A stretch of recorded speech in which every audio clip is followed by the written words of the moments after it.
বিশ্বের সবচেয়ে বিপজ্জনক জঙ্গল অ্যামাজনের গভীরে এমন এক নদী রয়েছে যেখানে কোনো মানুষ বা পশু পাখি ভুল করে পা রাখলে সেটি জ্যান্ত সেদ্ধ হয়ে যায়। হ্যাঁ, আপনি ঠিকই শুনেছেন, নদীর পানি এখানে আস্ত একটা মানুষকে সেদ্ধ করে ফেলার ক্ষমতা রাখে। বছরের পর বছর ধরে মানুষ ভাবত এটি কেবলই একটি কাল্পনিক গল্প। স্প্যানিশরা যখন ইনকা সভ্যতা ধ্বংস করতে অ্যামাজনে ঢুকেছিল, তখন যারা বেঁচে ফিরেছিল তারা এক অদ্ভুত নদীর কথা বলেছিল। তাদের দাবি ছিল সেখানে একটি নদী আছে যার পানি সবসময় ফুটন্ত চায়ের মতো টকবক করে ফুটে এবং সেখান থেকে এক বিষাক্ত সাপ বের হয়ে মানুষকে গিলে খায়। আধুনিক বিজ্ঞানীরা এই গল্পকে স্প্রেফ বুয়া বলে উড়িয়ে দিয়েছিলেন, কারণ নদী ফুটন্ত হতে গেলে আশপাশের আগ্নেয়গিরি থাকতে হবে, যা অ্যামাজন থেকে 4000 কিলোমিটার দূরে অবস্থিত। কিন্তু 2011 সালে আন্দ্রে রুজু নামের এক তরুণ বিজ্ঞানী সব যুক্তিকে বুড়ো আঙ্গুল দেখিয়ে অ্যামাজনের বুকে সত্যি আবিষ্কার করে বসেন সেই ফুটন্ত নদী।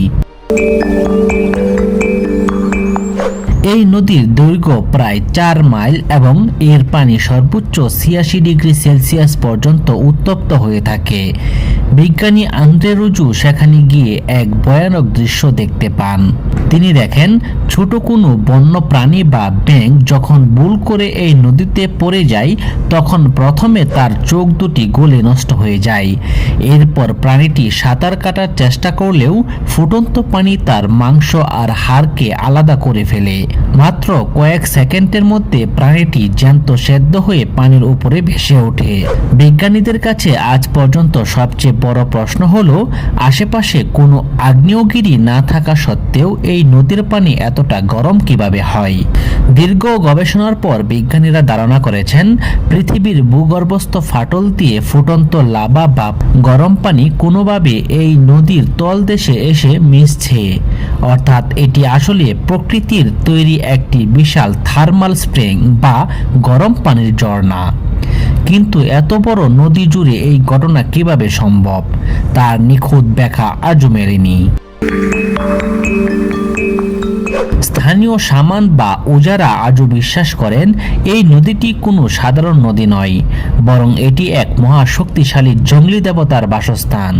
প্রকৃতির এই ভয়ঙ্কর রূপ দেখে আপনার কি মনে হয়? বিজ্ঞান কি পারবে এর আসল রহস্য উন্মোচন করতে?